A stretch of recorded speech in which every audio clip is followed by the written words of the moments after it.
이치입니다. 와서 반갑습니다. 선생님 제가 많이 걱정되는가 봐요. 이렇게 정확하게 설명해 주시고 혹시 저번에 저를 봤던 저는 좀 낯이 익으신 분도 좀 계신 것 같고 혹시 오늘 저를 처음 봤다 있으실까요? 손 한번 들어주시면. 네, 저번에 한 저를 보셨다. 네, 그럼 저번에 조금 섞여가지고 좀 약간 많이 중복될 수도 있습니다, 겠죠? 하지만 저는 겨울방학에 어떤 걸 했는지를 조금 집중적으로 말씀드려보겠습니다. 네, 저는 이제 이렇게 3개를 말씀드릴 거고요. 제 브로셔에 보시면 앞에 그 어떤 양력이 있는지 제가 적어놨고, 그 다음에 그 밑에 그 블로그 그 QR코드 있거든요. 그거 들어가시면 제가 이제 어떻게 수업을 진행하고 하고 있다. 그거 보실 수 있고요. 요즘 그 부모님들께서 많이 걱정이 되시는가 봐요. 그래서 유입 경로를 이제 많이 지금 제가 보면 지금 한참 서울외고 영어, 서울외고 내신, 중계 영어 이런 게 엄청나게 많아요. 그 키워드 검색이 되거든요. 어떤 경로로 들어오셨는지 지금 한참 그런 게 많이 있으신 것 같아가지고 보셨을 수도 있으시고 블로그를 아니면 처음 보실 수도 있으시고 그래서 그 블로그 통해 보시면 되실 것 같고요. 저는 아까 원장님께서 말씀해 주셨던 대로 이런 경로를 갖고 있고 현재는 그 신촌 139천 메가스터디에서 재수종합반 그 재수생들 가르치고 있고요. 그 다음에 노량진 메가스터디에서는 고2 내신 가르치고 있습니다. 그리고 그 전에는 강남 메가스터디에서 일을 하다가 저희가 강남 메가스터디가 없어지면서 이렇게 퍼졌고요. 그 다음에 교사로서 한 11년째 되다가 이제 진짜 제가 하고 싶은 거 하고 싶다 이래가지고 그 메가스터디 공채에 붙어가지고 나오게 됐습니다. 네. 안녕하세요. 말씀처럼 저는 이제 교사 때 그 대기업에서 온라인 상담에서도 하고 선생님들 가르치는 강사도 하고 그 다음에 그 전국연합 학력평가라고 해서 우리가 모의고사 많이 보잖아요. 그거 검토위원으로도 여러 번 참여해가지고 문제가 어떻게 만들어지는지 학력평가 플러스 내신 이거 다 알고 있는 강사라서 원장님은 너무 대교협 이렇게 했지만 플러스 영어도 잘 가르치는 강사다. 이렇게 생각이 될 것 같습니다. 괜찮으시죠? 네. 영어 1등급 맞아야죠. 1등급 영어 맞아야 되는데 서울외고에서 1등급이라고 하면 진짜 어려워요. 왜 어렵냐면 영어가 너무 어렵거든요. 그래서 지금 중학교에서 영어를 좀 실력 갖고 그 외고에 진학을 하면 시험을 딱 보자마자 처음에 학력평가가 한 3월 한 중순 이후에 있거든요. 올해 이제 25일로 이제 있는 것이 알고 있는데 그때는 좀 괜찮습니다. 어느 정도 봐요. 왜냐면 중학교 범위이기 때문에. 근데 중간고사 딱 보자마자 애들이 충격을 먹습니다. 저희 반 친구들 얘기 들어보면 중간고사 때 뭐 50 몇 점, 40 몇 점도 봤어요. 그 다음에 잘하는 친구들이 80점대. 그러면 이제 무슨 시험지를만 보면 그렇게 낼 수밖에 없어요. 왜냐면 다 어법, 어휘, 밑줄이 다 쳐 있습니다. 그 이유는 그냥 기본적으로 영어를 잘하는 친구들만 알고 있기 때문에 학교에서. 근데 그거를 쳐내기 위해서 독해를 낼까요? 독해는 우리 어렸을 때부터 열심히 했기 때문에 독해는 많이 안 나오고 등급을 가리기 위해서 어법 많이 나옵니다. 그래서 어려운 시험이라는 거 미리 말씀드리고 그 다음에 그 어려운 시험을 위해서 어떻게 1등을 맞을까라고 하는 거에 대한 거 맞춰 설명드려보도록 하겠습니다. 중학교 때와 당연히 다르고요. 그 다음에 일반고와는 정말 다르고요. 그 다음에 내신, 생활기록부 이런 것들을 챙겨야 될 게 엄청 많습니다. 근데 중학교 때와 다르다는 거는 뭐 고등학교에 비슷하겠지만 일반고와 다른 건 뭐냐면 일반고는 일단 분량으로 몰아붙입니다. 그러니까 혼자 스스로 할 수 없는 분량을 내줘요. 내신에서. 예를 들어서 교과서 2개, 부교재 뭐 반, 그 교재 반, 학력평가 이렇게. 근데 외고는 그렇게 범위가 많지 않아요. 좀 이따 제가 보여드리겠지만 토탈 한 30지문밖에 안 되는데 거기서 시험이 엄청나게 어렵게 나오거든요. 그래서 그거에 대해 좀 다르게 있고요. 그 다음에 요 밑에 거는 지금부터 정식 사이트는 절대 생각하시는 거 아닌 거죠. 외고에 들어갔으니까 일반계보다는 외고가 대학을 더 잘 가거든요. 근데 그거는 정시보다는 수시에 집중하시면. 근데 이 수시에 집중하는 게 학교 자체도 사립고등학교이기 때문에 선생님들이 수시에 잘 보내려고 하십니다. 생활기록부 활동도 그 다른 학교에 비해서는 조금 전공 적합성 맞춰가지고 해주세요. 근데 우리가 여기에 있죠. 그러니까 이제 작년부터 해가지고 등급제가 5등급제로 바뀌었고 아까 과학쌤도 말씀하신 것겠지만 그 2, 3등급 정도 친구들은 진짜 잘하는 친구고 만약에 9등급제로 생각했을 때 3, 4등급 정도까지도 대학을 잘 갔거든요. 평균 일반계 고등학교에 비해 봤을 때. 근데 이게 5등급제로 바뀌면서 수치가 있잖아요. 대학교에 들어갈 수 있는 한정된 수치와 우리 아이들이 받을 수 있는 내신의 등급의 수치가 있는데 제가 계산을 해보니까 4등급제로 했을 때 96등 고 점수가 이제 5등급제로 바뀌면 2등급 정도에 잘려요. 그래서 옛날 3, 4등급이나 3등급을 이제 잊어주셔야 되고요. 어떻게든 간에 맞춰도 1, 2등급은 해야 돼요. 근데 1등급이라고 하는 10%가 지금 23, 24등이거든요. 조기 안에 들어가시면 이제 대학은 더 잘 갈 수 있겠다. 다행히 지금 연도 학생들이 다행인 건 뭐냐면 지금 2학년 올라가는 친구들이 첫 해잖아요. 요게 2학년 친구들이 그 친구들이 대학 갈 때는 약간 후광 효과가 있대요. 제가 들어보니까 그 말은 뭐냐면 9등급제를 평가원에서 9등급제를 이제 계속 평가하시던 분들이 5등급제로 바뀌었을 때 잔상이 있기 때문에 그래 한 2, 3등급 정도는 잘했었지라고 하면서 뽑을 수 있다는 예측을 하시더라고요. 그 대학에서 아는 사람 얘기 들어보니까. 근데 그러고 딱 뽑아놓고 애들을 봤는데 뭐야 여기 잘하는 것 같지 않은데 라고 하는 게 분명히 보일 거예요. 그래서 지금 현재 1학년 친구들을 훨씬 칼같이 평가할 거다라고 하는 얘기가 있더라고요.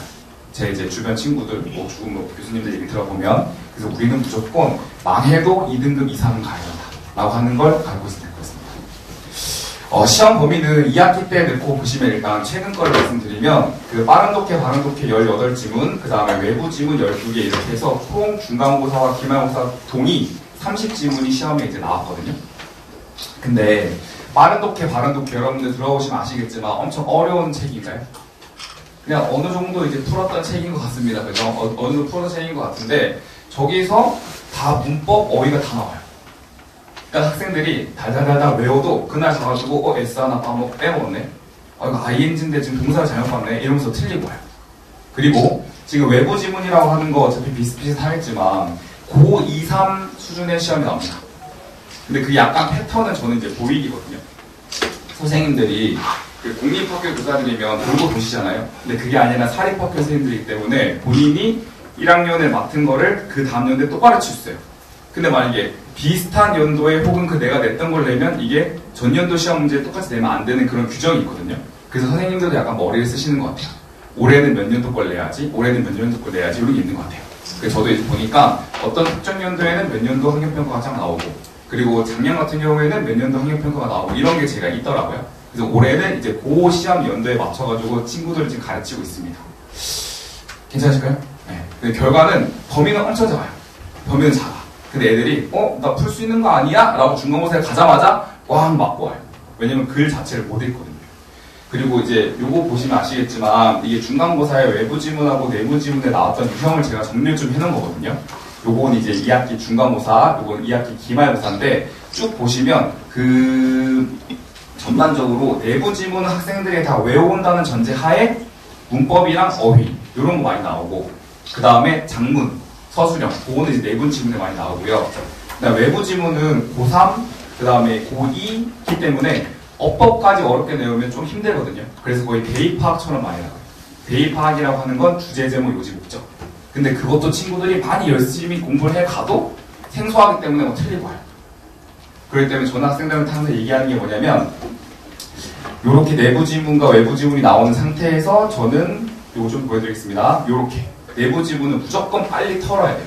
15분, 20분 만에 빨리 풀고 나머지 30분 동안은 학력평가처럼 학력평가에서 처음 지문에 그 낯섦이 있거든요. 그런 것들을 그 시험장에서도 체감하면서 문제 푸셔야 돼요. 그래서 그런 걸 좀 가르치고 있는데 여기 이제 요것만 잘 알고 계시면 돼요. 내부 지문은 무조건 밑줄, 어법, 어휘 이런 거 나오고요. 외부 지문은 대입파. 근데 어법, 어휘를 버릴 수 없는 이유는 갈라야 되기 때문에. 그래서 지금 이제 자제분들하고 얘기했을 때 어법을 예를 들어서 야 분사가 뭐야 한번 물어봐 보세요. 분사가 뭘까요? 이렇게 물어봤어요. 근데 이제 학생들이 ING PP지 이렇게만 얘기해요. 그럼 이제 ING PP가 뭔데? 분사인데 이러고 있습니다. 그러면 돌고 도는 거예요. 그럼 제일 만만한 거 관계대명사가 뭐야? 그러면 위치, 막 that 이러고 있습니다. 그럼 that 위치가 뭔데? 관계대명사지 이러고 있습니다. 그러면 이게 관계대명사를 아는 거 아니죠? 그죠? 근데 그런 친구들 되게 많아요. 그래서 어법이랑 어휘는 꼭 반드시 챙겨가셔야 되겠다. 제가 시험지를 갖고 온 건 뭐냐면 그 작년 1학기 중간고사 때는 모두 고르세요가 엄청 많았어요. 부모님들께서 들어보셨겠지만 서울에서는 밑줄 친 거 다 고르는 게 시험이 많이 나온대. 그래서 애들이 공부를 열심히 해봐도 한두 개 빼기 때문에 틀린데 라고 하는 거 들어보셨는데 그게 학생들이 공부를 좀 이제 성적이 낮았었어요. 평균이. 그래서 선생님들이 2학기 때 좀 바꿨어요. 그래서 2개씩 줘요 이렇게.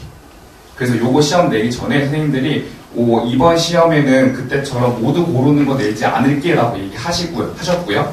그래서 2개 고르기, 맥심 3개 고르기 이렇게밖에 안 나왔어요. 근데 요거는 제가 저번에도 말씀드렸겠지만 요번 1학년 친구들이 어느 정도 수준인지에 따라 달라질 수 있어요. 학력평가를 딱 봤는데 엄청 잘 봐. 그럼 선생님들은 다시 뭐예요? 이렇게 회귀할 겁니다. 그리고 중간고사는 이렇게 낼 가능성이 높아요. 왜? 한번 어렵게 내놔야지 이렇게 정상 분포를 해서 등급이 나눠지거든요. 그런 다음에 기말고사 때 뭐 아무리 2학기 때 아무리 쉽게 내도 등급은 나눠갑니다. 그래서 우리 학생들이 볼 거는 선생님들이 이게 약간 추세가 바뀌면서 두 개를 고른다고 해도 이렇게 나온다는 거 알고 계시면 될 거예요. 다 골라라. 0개 이런 거 나와요. 최악이죠. 편지. 그렇게 됐고요. 그 다음에 그 2학기쯤 됐을 때는 그 학생들 이제 들어봤을 때 점수가 되게 낮았었어요. 평균이 막 50점대, 그리고 막 40몇 점도 있었거든요. 그래서 이렇게 쉬운 것들도 좀 됐었어요. 그러니까 예를 들어서 저가 절대 볼 수 없는 시험이었거든요. 이 단어 밑줄 긋고 맞는 단어 고르세요. 이게 이게 외부 시험인가요? 근데 이걸 낸 이유는 뭐냐면 그 전에 너무 많이 틀렸어가지고. 그리고 기말고사 때 조금 특이했던 건 뭐냐면 뭐 다른 일반계 고등학교들은 좀 비슷하게 나오긴 하지만 저거 설명하라는 건 거의 없었거든요. 그냥 밑줄 그어가지고 틀렸니 말았니 요것만 물어봤는데 요 기말고사 때 처음으로 설명해보세요 나왔어요. 어법 설명. 그럼 그 말은 밑줄 어법도 어려운데 그걸 다 설명도 해야 되고 올바르게 바꿔야 돼요. 우리가 학력평가 가르칠 때는 얘들아 이거 썼을 때 틀리면 그냥 체크하고 넘어가면 돼 이렇게 했거든요. 근데 내신은 그렇게 안 된다. 그 말인즉슨 내신은 어법이 진짜 입에서 줄줄 나올 정도예요. 그래서 꼭 집에 가셔가지고 너 분사 한번 설명해봐 이렇게 했을 때 그 분사 설명 못하면 틀려요. 네, 그거 좀 명심해 주시기 바라겠고 그래 공통적으로 좀 말씀드리면 영어는 고2, 3 수준에 대한 그 지문을 완벽하게 하셔야 돼요. 근데 이 고2, 3 외부 지문이라고 하는 거에 있어가지고 제가 대입하기 많이 나온다고 했잖아요. 그럼 그거 보시면서 주제 제목을 빨리 찾으셔야 돼요. 제가 어저께 토요일 날에 저희 반 애들 가르치면서 모의고사를 한번 봤거든요. 왜 1월달 한 달 동안 유형 정리했기 때문에. 근데 친구들도 이제 영어 실력이 다르잖아요. 근데 저의 말을 전적으로 믿고 하는 친구들은 그 연결해서 찾고 빨리빨리 찾고 답을 체크하는 친구들이 있었고 전 돌아다니거든요. 근데 이제 어떤 친구들은 야 풀어봐 라고 하는 순간 첫 번째 문장부터 막 이렇게 쭉 읽고 있더라고요. 대입 파악. 그럼 제가 20분에 9문제 줬거든요. 원래는 실제 학력평가에 18, 9문제 한 50분 풀거든요. 근데 그 친구들은 당연히 뭡니까? 시간을 못 풀어가지고 거의 절반 이상 틀렸고요. 그다음에 빨리빨리 푸는 친구들은 잘 맞췄고. 그래서 저는 어디 부분을 조금 빨리 가야지 정답이 있겠구나라고 하는 거 가르쳐 드릴 예정입니다. 왜냐면 제가 지금 맨날 하는 게 재종반에서 이거 하고 있잖아요. 대입파 빨리빨리 풀어야 돼. 그래야 빈칸 추론을 넉넉히 풀 수 있어. 그런 걸 할 거고요. 그 다음에 그 어법이라고 하는 거는 진짜 딱 밑줄을 봤을 때 이게 뭘 물어보는지까지 알아야 돼요. 그래서 저희 친구들 맨날 문제일지 볼 때 야 이 ing인지 뭐야? 그러면 그냥 무조건 틱 찌르면 대답할 수 있을 정도로 분사 아니면 동사를 물어보는 거예요 라고 해요. 그 연습시킵니다. 그래야지 이게 진짜 그 문장에서 잘 쓰였는지 못 쓰였는지 알 수 있어요. 근데 ing 딱 봤는데 ing 현재 분사인가? 이러면 그 전 단계를 안 하기 때문에 즉 이 사람이 나한테 뭘 물어보는지 모르기 때문에 그 문제가 틀릴 가능성이 높거든요. 그래서 그런 수준까지 공부를 좀 하시길 바라고요. 그 어휘라고 하는 거는 필수 영단어는 대충 여러분들이 그 외고 갈 정도면 다 실력이 있어요. 저희 애들도 시험 볼 때 기초 단어들은 다 맞거든요. 근데 필수 단어 플러스 저기 보시면 고난도 어휘라고 하는 걸 애들한테 가르쳐 보니까 다 틀리고 있어요. 처음 봤던 단어들입니다. 근데 그게 너무 어려운 거는 수능이 안 나오고 너무 어려운 건 학력평가에 나오지도 않고 너무 어려운 건 내신에도 안 나와요. 근데 약간씩 어려운 거 있죠. 그런 것들 좀 공부하셔야 되는데 지금 저랑 이제 몇 번 보셨던 분들은 아시겠지만 제가 맨날 얘기하는 게 메인테인이라고 하는 이 단어가 원래 유지하다는 뜻이거든요. 근데 얘가 학력평가에서 주장하다라고 나와요. 그럼 3학년에서 이렇게 나왔던 거는 1, 2학년 친구들도 나올 수 있거든요. 근데 그거를 이제 볼 수 있는 강사. 또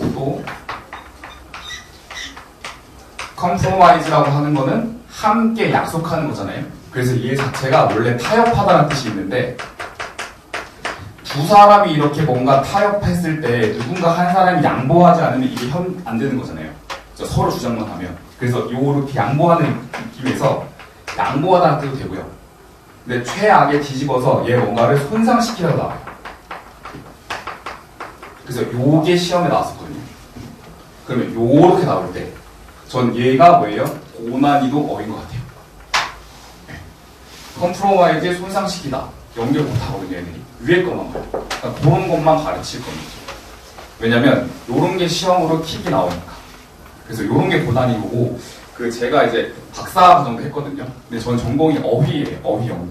그래서 교육과정의 그 맨 마지막에 어휘 목록표 있는 거 아시나요? 그거 할 때도 제가 막 그 교육과정 들어가서 전문가 이것도 했었거든요. 옛날에 한 10몇 년도에. 그래서 이런 것들 위주로 고난이도 어휘라고 좀 가르치고 있습니다. 그래서 제 단어장 갖고 계속 반복시켜요. 그 1월 한 달 동안에 저희가 한 바퀴 돌렸거든요. 좀 이따 제가 말씀드리지만 저희 애들은 하루에 120개씩 시험 봐요. 그럼 일주일이면 240개 단어거든요.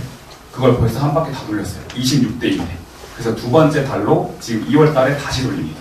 저는 그거 1년 내내 돌릴 거예요. 왜냐면 그 단어장 갖고 지금 메가 재종반도 하고 있거든요. 그 정도 하셔야 돼요. 네. 제가 이제 시간이 빨리 안 남아가지고. 자, 내부지문 그 내신 기간에 가시면 저는 5회독 이상 가가지고 본문은 거의 외우다시피 할 건데 그냥 내용 암기가 아니라 이거 밑줄 본인들이 다 볼 수 있게끔. 저는 시험을 매 시간 볼 거거든요. 내신 때는. 그럼 이 밑줄이 나한테 뭘 물어보는 건지까지 다 가르쳐 드릴 거고, 그 다음 외부 지문은 제가 그 재수생들을 가르치고 있기 때문에 그 고난도 문제 같은 게 많이 있고, 아까 말씀드렸던 것처럼 올해는 요 학년도의 학력평가가 같다 라고 하는 게 저는 있거든요. 그래서 그 연도에 맞춘 2학년, 3학년 문제 계속 지금 가르치고 있습니다. 그렇게 보게 가르치게 할 거고, 그 다음에 시험 3회차. 그러니까 예를 들어서 월요일 날에 시험이다. 그러면 세 번째 전 시험부터 그 핵심 정리 노트, 실제 시험장 가가지고 볼 수 있는 거 다 만들고 있습니다. 우리가 시험 보기 전에 10분, 20분 쉬는 시간 동안에 뭔가 볼 게 필요하거든요. 그거 다 만들어서 학생들이 손으로 직접 적는 거 하고 있고요. 그 다음 동영 모의고사라고 해가지고 실제 시험하고 똑같은 포맷으로 시험 문제를 한 3번 봐요. 그럼 학생들이 딱 가자마자 뭐하게 낯설지 않고 풀 수 있게끔 그렇게 시험을 합니다. 올해 겨울에 한 거 잠깐 말씀드리면 저거 제가 만들었던 단어집으로 지금 벌써 26대2가 끝났고 이제 다음 주부터 다시 돌아가요. 저거는 1년 내내 볼 거예요. 왜냐면 저것만 맞춰도 수능 1, 2등급 맞출 수 있어요. 왜냐면 재수생도 저거 하고 있으니까. 근데 저게 엄청 어려운 단어는 아니요. 아까 말씀드렸던 이런 느낌의 단어들입니다. 그리고 독해 해가지고 18번부터 45번에 해당되는 유형별 정리가 끝났어요. 한번 다 돌렸습니다. 왜냐면 3시간씩 이틀이기 때문에 충분한 시간이 있었고요. 그래서 제가 어제도 바로 어제 쌤이 모의고사 해가지고 학생들 시험 봤어요.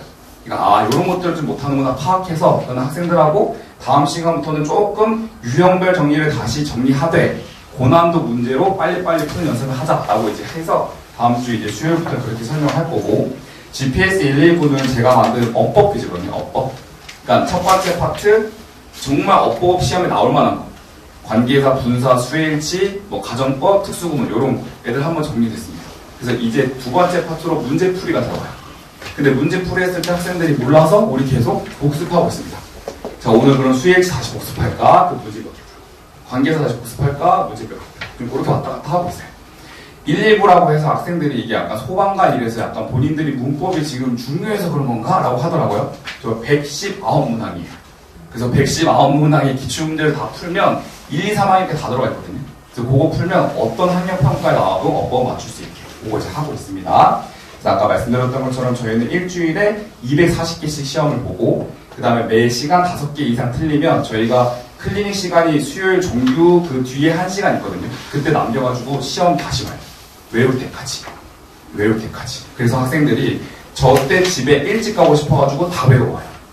네, 그래서 그게 좀 하는 거고, 그 다음에 독해는 아까 말씀드렸던 것처럼 학생들한테 리딩 스킬 다 가르쳤지만 애들이 조금 이제 더 적용하는 연습이 필요할 것 같아가지고 2월 달에는 지금 제가 이제 가르치고 있는 재종반에 있는 것 중에서 조금 쉬운 거, 그러니까 한 2학년, 3학년 사이에 해당되는 난이도일 거거든요. 그거 가지고 다시 유형별 정리하고, 그 다음에 매 시간, 예를 들어서 오늘 빈칸 추론을 배웠다 그러면 빈칸 추론에 해당되는 위클리 문제 다 주고 그거 위클리 시간 다 문제 풀어오면 클리닉 시간에 다 확인합니다. 근데 제가 이제 학생들하고 하는 교재는 난이도가 쉬워요. 한 1학년 한 중3 정도 아니거든요. 그 학력평가 문제가. 그렇기 때문에 왜냐면 적용하는 걸 쉽게 해봐야 되니까. 근데 위클리 문제는 어렵습니다. 고3 정도까지 애들이 거의 다 틀려와요. 그래야 학생들이 내가 조금 해야겠구나 이 마음이 있습니다. 그 자제분들 생각하시면 영어에 대한 그 느낌이 어떠세요? 너무 어렵습니까 영어가? 할만하지 이런 느낌 아니에요? 근데 그 친구들 그냥 놔두면 중간고사 가서 다 깨줍니다. 그래서 저는 지금부터 누르고 있어요. 조금 더 해야 되지 않을까 그런 느낌으로. 그리고 문법은 100% 시험에 나오는 것들만 일단 너무 세세한 거 말고, 왜냐면 제가 지금 수능을 맨날 보고 있잖아요. 그걸 가르치고 있으니까 이건 너무 환경평가스럽지 않은데 그럼 좀 빼요. 어차피 그거는 선생님들이 중요하게 생각하지 않을 거니까. 이제 그런 거 이제 하고 있습니다. 이렇게 이제 한 거를 갖고 학습 리포트로 보내드려요. 저기 왼쪽에 보이시는 건 뭐냐면 제가 처음 왔을 때 진단평가 보거든요. 우리 학생들이 얼마나 하고 있는지. 그래서 독해, 그 다음에 어법, 어휘, 진단평가해서 부모님한테 알려드립니다. 그럼 부모님 딱 받자마자 우리 아이가 이렇게 단어를 몰랐나요? 막 어법을 이렇게 틀리던가요? 몰랐습니다. 이거 설명해 드리고요. 그리고 여기 오른쪽에 보시면 매반. 지금 쭉 맨 위에 보시면 지금 데이 1, 2, 3로 적혀있는 거 보이시죠? 맨날 60개 시험 보거든요. 120개 외우면 절반 시험 봐요. 이제 그거 갖고 다 두 가지 기록하고 좀 제가 잘 시험 본 것만 갖고 오긴 했지만 못한 친구들은 가로 열고 제시 이렇게 적어가지고 보내요. 그럼 부모님은 제시가 뭔가요? 제 시험 봤습니다. 그런 거 얘기하고요. 그 다음에 어떻게 수업을 진행했고 아이가 어땠는지 그런 거 다 적어서 매달 마지막에 보내드려요. 그럼 요거 갖고 상담합니다. 그리고 이제 내신 때는 아까 말씀드렸던 것처럼 이렇게 정리 노트를 해가지고 학생들이 직접 적을 수 있는 입실 노트 꼭 만들고 오고요. 그 다음에 동형 모의고사. 시험 문제, 저도 이제 교사 출신이었으니까 어떤 문제가 중요한지 알고 그 포맷을 다 알잖아요. 그래서 그런 거 맞춰가지고 실제 학생들이 낯설지 않게끔 시험을 이제 보고 있습니다. 모의고사를. 그 결과 제가 좀 이제 노출이 많이 안 됐지만 제가 많이 찍었거든요. 그래서 노출을 지금 시키고 있는 중이에요. 저번에도 말씀드렸겠지만 적중하는 게 그렇게 쉽지 않습니다. 외고에서. 근데 아까 기억하시는지 모르겠지만 18개 내부 지문이 다 나와요. 그래서 제가 이 문제를 찍었습니다라고 얘기할 수는 없어요. 근데 제가 지금 자신있게 얘기할 수 있는 건 뭐냐면 그 문항에서 똑같은 유형이 나왔습니다. 이거 제가 말할 수 있어요. 이해되시나요? 18개 시험이 다 나왔기 때문에 제가 거기서 어떤 문제를 찍었습니다는 선생님한테 얘기할 수가 없어요. 왜? 다 나왔기 때문에 내신 기간 그 범위 내에서. 근데 그 문제가 어법으로 나왔네요. 그렇게. 밑줄도 거의 동일하거든요. 그리고 그 문제에서 이렇게 장문하세요? 저는 빈칸으로 물어봤어요. 그럼 그 지문 똑같이. 그럼 그 보는 눈이 선생님들이 같다. 이거 말씀드릴 수 있고 단어 밑줄 거의 비슷하거든요. 저번에 보시면 persuade, 뭐 prove는 다 했고 그 다음에 어법 고르세요. 그럼 밑줄 친 어법에 물어보는 그 의도가 다 있잖아요. 그거 맞춰가지고 적중했고 그 다음에 설명하는 거 똑같이 유형을 맞추는 강사는 별로 없어요. 네. 제가 지금 노출 중입니다. 네. 그리고 이렇게 맞췄다. 그리고 이렇게 어법을 또 했고 이렇게 새로운 신유형이었거든요. 서포팅 디테일 찾기. 근데 서포팅 디테일 자체가 내용일치이기 때문에 내용일치로 풀어봤다. 우리는. 그래서 이렇게 많이 적중했다. 겨울방학에는 아까 말씀드렸던 것처럼 기본 자체 학생들의 영어 캐파, 그죠? 피지컬 올리고 있습니다. 그래가지고 고3, 고2 위주로 지금 가르치고 있고요. 그 다음에 어법도 아까 말씀드렸던 것처럼 기초부터 끝까지. 그 다음에 2월달은 3월 학평 대비로 영어 듣기도 할 거예요. 영어 듣기가 17문제 다 맞아야지 37점이거든요. 그거 놓치시면 1, 2등급 안 나옵니다. 그리고 관리는 저도 이제 담임교사를 오래 했기 때문에 학생들하고 이렇게 노는 게 되게 좋아하거든요. 그래서 얘기를 많이 하고, 뭐 별의별 얘기 다 합니다, 애들이. 그래서 뭐 생활기록도 아까 원장님 말씀하신 것처럼, 야, 그거 하면 좀 그럴 것 같은데, 너 왜 탁구하고 앉아있어? 동아리 막 탁구 붙는 친구들도 있었어요. 다른 이제 일반계 고등학교에서. 근데 걔는 꿈이 강사였는데, 그런 거 다 정리해드리고, 또 동아리에서 혹시 이거 하고 있으면 이 활동 해야 되는 게 좋지 않겠어? 이런 거 계속 얘기하면서 그렇게 방향을 만들어 갈 거예요.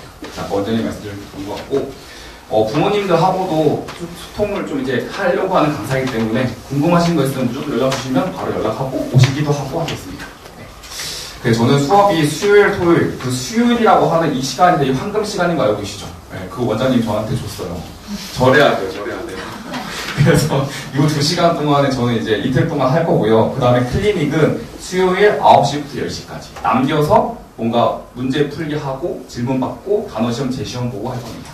그리고 그 실제 내신 들어가면 클리닉 시간은 수업 4시간 한다고 생각하시면 돼요. 그러니까 지금은 겨울방학이기 때문에 클리닉 1시간 하는 거고 내신 때는 쭉 해서 그 내신에 관련된 문제 풀고 복습하고 계속 할 거예요. 그래서 이렇게 시간이 될 것 같습니다. 네, 맡겨주시면 성적을 향상해서 보여드리도록 하겠습니다. 고생 많았습니다.